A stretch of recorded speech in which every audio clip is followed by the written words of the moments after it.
How's it going, everybody? We're back here with the Week 10 Thursday Night Football preview. We got the Atlanta Falcons rematch in Carolina this time.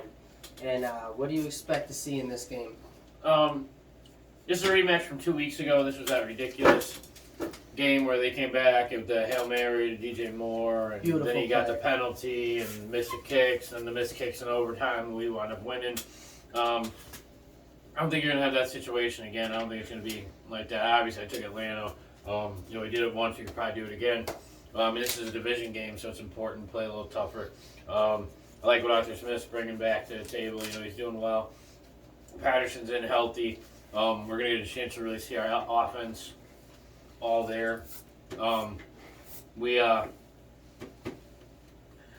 took us 24-17. I think Carolina's still gonna be able to score. They were able to put up 21 on Kansas City last week. So it's not like our defense isn't really comparable at this point. We're still dealing with some injuries. Cincinnati, I believe. Yeah. So again, it's one of those things where, we'll see what happens, but I took Atlanta to win this game as well. I took Atlanta to win 20-16. This game will not be as high scoring as the last game, I don't believe. Both these teams are going to come out and the defense is going to play a little better. It's the second time they've seen each other, so now they have an idea. In 2 weeks, in 2 weeks. So now they should kind of have an idea of what to expect from the opposing team's offense. However, Carolina is very unpredictable because they've got three quarterbacks that all suck. So you never know which one's going to come at you. Well, that's the exciting news in Carolina is now Sam Darnold has been cleared to play and healthy. So now you got three guys to pick from. It's you flip a coin between three guys, you bracket it down, do best which two one out of you three. guys want to lose today? Yeah, I don't know, dude. It's going to be rough. But Carolina's going to come out. They're going to play all right ball. They've got Brian Burns still, so if he could get pressure on Marcus Mariota, it can make a difference. But Atlanta is the better of the two teams because Carolina's not really going to be the better of many teams.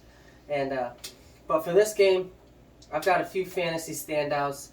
I think Cordell Patterson's going to have a good game just because Carolina does have a good pass rush. That's probably the one bright spot to this Carolina with Panthers Burns team. over there on the outside, dude. Yeah, he's So, rough, So Mariota's going to have to dump. If Carolina's pass rush comes out and plays well, he's going to have to dump the ball off a lot. And Cordell Patterson's really good after the catch with the ball. So I expect him to have 6 or 7 catches, over 55 receiving yards, maybe a touchdown. Yeah, I think, this is one of those ones where there's even, DJ Moore's potentially a good breakout guy on the Carolina side of the ball if you're starting in fantasy. He's a guy you can still put in there. You can't really count any quarterbacks over on that side of the ball. In Atlanta, this is a tough one because a lot of fantasy owners have Patterson and they have Algiers because he was the backup. So when Patterson went out, they picked this guy out. A lot of guys kept him, still have him on because he was Patterson came off late, the injury report late last week, so a lot of teams, still have the guys. And this is one of those ones, if you still have these guys, it's going to be tough to decide who to really start because, the reality of it is Algiers, he's a yard shy of 100 last week on the ground in 10 carries. But Patterson got the goal line attention, and I feel like they were trying to work him back into the offense and kind of see where he was at. And now that they know he's healthy, I think he's going to get a little more of the workload. So it's kind of tough to lean either way. It was nice to see that Atlanta has some other options at running back when Patterson was out. They were still able to work the run game pretty well. That's a good sign for your O-line at least. But Patterson was on the verge of being a breakout superstar in his 10th season in the league. If he's healthy and can play, I imagine they're going to work him back into the primary running back role. I forgot who it was. I saw an update earlier. One of our offensive line is injured. Ivan's injured. He's going to miss 4 weeks. I think it's a tackle. I can't remember his name. I apologize for that shit, but I just saw it late. But being that this is a lower scoring game that I see happening, I would stay away from Marcus Mariota. I wouldn't start anybody in Carolina because you don't even know if you're going to get a full 4 quarters out of those guys. The receivers in Atlanta haven't been consistent. You never know which one's going to have a big play. And they all seem to put up a little bit of numbers, and then you always find one guy out of the bunch will have a 50-yard play. Mm-hmm. Atlanta normally gets one explosion a game. Yeah. Mm-hmm. So Pitts missed a beautiful play last week. He's definitely working himself into the offense after being pretty much absent the first 3 weeks. You know, it's nice to see that they're finally getting to, establishing a rapport a little bit. But I'm looking forward to the game just 'cause it's a primetime game, so I get to watch it on TV. This is actually a really big game for Atlanta, though. This is a divisional game. They need to start getting more divisional wins because they lost to Tampa Bay earlier in the season. Atlanta sits at 4-5 right now, currently tied atop the NFC South. They do lose the tiebreaker because they lost to Tampa Bay earlier this year. What's Atlanta got to do? Because if they win, they're 5-5 now, and they are still in the hunt. I for think playoffs. if we win this one, we have a better divisional record. Yeah, but it still should come yeah. down to that head-to-head matchup against. That's them. always going to be rough because Brady's 10-0 against us, dude. We can't beat this fucking guy to save our life in his career. But that's not even counting the Super Bowl. That's regular season plays because the last 3 seasons we've had to play him twice a year. And the rest of his career, we put up fucking, another 4. We played him 4 or 5 times, so it's kind of a pain in the fucking ass. But well, it's going to be kind of funny because if you look at the season, we played Tampa Bay the last week of the season.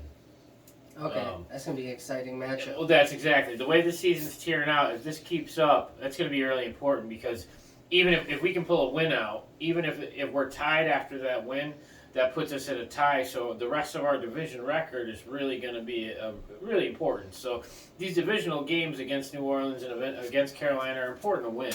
Well, we're far enough into the season, being that it's week 10, that these are matchups where if Atlanta wants to be a playoff team, they have to. This is the kind of team that you can't lose games when you get a Carolina on your schedule. Mm-hmm. So Atlanta, if you guys think that the NFC South is yours this year, if they want to take that division, you got to win a game like this. And everybody will know what's going on early in this one because this week we have Tampa Bay plays in Germany at 9:30. So by noon, we'll know who wins it, who has the lead in that division. Yeah.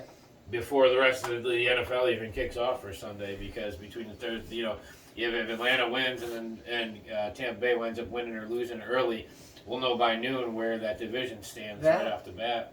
The Thursday night game, I didn't even consider it as much, but it's going to probably factor into Carolina's game plan as well because they were going with P.J. Walker and Baker, and now they're still bouncing between quarterbacks. So now they've got to pick a quarterback to start this game for them on a short week with less preparation.